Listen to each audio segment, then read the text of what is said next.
to the dish. As always, I'm Jalen Russell, joined again by Jalen Gray, giving you the latest from the NBA. Now, first off, Damian Lillard and Kyle Lowry are 2-point guards that have played their way into being in the consideration for top 5 guys, kind of going for that same spot. They're very similar players, looking for that fifth spot in the top 5 point guards in the league right now. Who do you think deserves that spot?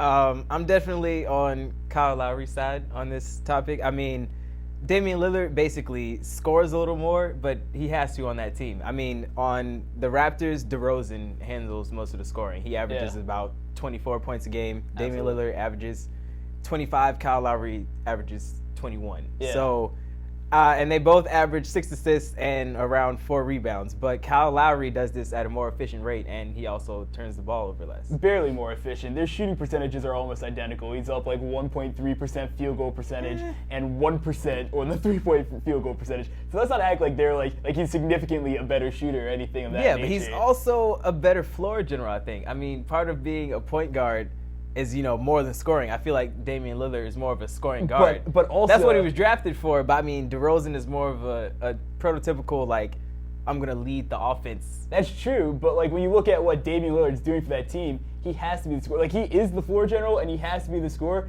But I think if you put Kyle Lowry where Lillard is right now, and you switch these teams, Toronto might be the number 1 seed in the East, and I don't think Portland even makes the playoffs. I don't think Lowry could carry a team like Damian Lillard does. And I would say, looking at that kind of eye test, I mean, Lillard has no help there. It's him and C.J. McCollum, and if we're really putting C.J. McCollum in the conversation as up in the same realm as a guy like DeMar DeRozan or Jonas Valanciunas that Kyle Lowry has. They're both averaging 20. Let's be real. They're both averaging 20, but and C.J. McCollum scoring at an efficient rate. C.J. McCollum his PER is something like 18 right now at best, 17 I think. He's barely playing above what an average player does. He just has a lot of volume. So if you switch these two guys, one team is still in the playoffs, arguably better. The other team is not. So I'm going to give it to Damian Lillard on that. I don't know about that. Now that Kyle Lowry's trimmed down in weight, I think that he might be able to score a little more. But also he just plays better on the other side of the ball. He averages 2.1 steals as opposed to Damian Lillard's 0.8. I'll give you that. Lillard should work on his defense a little bit. Overall, I'd say they're pretty much equal though. But moving on, so hypothetically, controversial topic. If Golden State does break this record right now, goes 73-9, breaking the 72-10 record of the 96 Bulls, and then they go on to win the championship, is Steve Kerr, and Steve Kerr retires right after that, or is Steve Kerr a top 10 coach?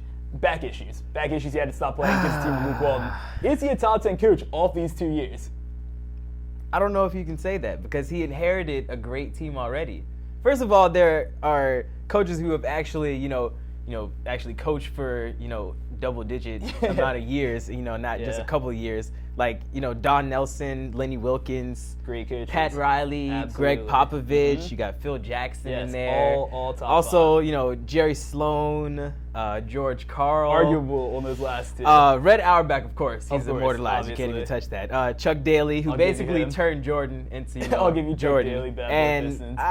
I'd throw Doc Rivers in there. I mean, he's got us almost a 60% win percentage. So I'm gonna knock 3 of those guys. Jerry Sloan, no rings. Can't with Stockton and Malone. Oh, come on. Absolutely not. Not he top got 10. stopped by Jordan though. He got to the finals. I don't care. All the They had to go time. through LeBron, and they're probably gonna have to go through LeBron twice, and also the Spurs this year if they win it all. But they had to go Absolutely through LeBron not. without Kyrie Irving and Kevin Love. Still counts. George Karl, Okay. no rings. Won the Western Conference once. Absolutely not top 10. I love George Karl as a coach. Not top 10 in this scenario. Doc Rivers, 1 ring with a decade worth of But he's great coached teams. for 20 years. George Karl has won less than 50% of his playoff games.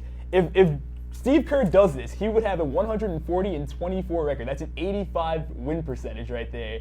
Also, 2 rings in 2 seasons. Okay. One of only 14 And who coaches put to have double-digit in rings. the actual work to build this team up? Mark Jackson. Steve Kerr. No, because Mark Jackson. When you look at the Mark Jackson what was made the team this a doing? defensive-minded team. What was the and, team doing before he got there? Steph Curry just happened to come into his own. What was the team doing before Steve Kerr got there? I'll tell you. They went to the playoffs. They were struggling because they went to the had- playoffs, lost in the first round the year before Steve Kerr got there. The year before that, they lost in the second round to the Spurs. They weren't. It's not like this team was in the Western Conference Finals or even the Finals, and then all of a sudden Steve Kerr came in and just got him over the hump.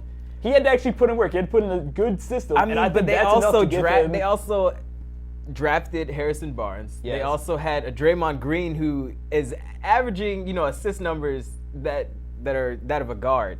I'll give you that. So, I mean, but isn't that part of the system? Because he inherited the best shooting backcourt in the league. He put in the small ball system. Possibly the best shooting backcourt in the history of the league. Definitely the best shooter in the history of the league. Sometimes you get lucky.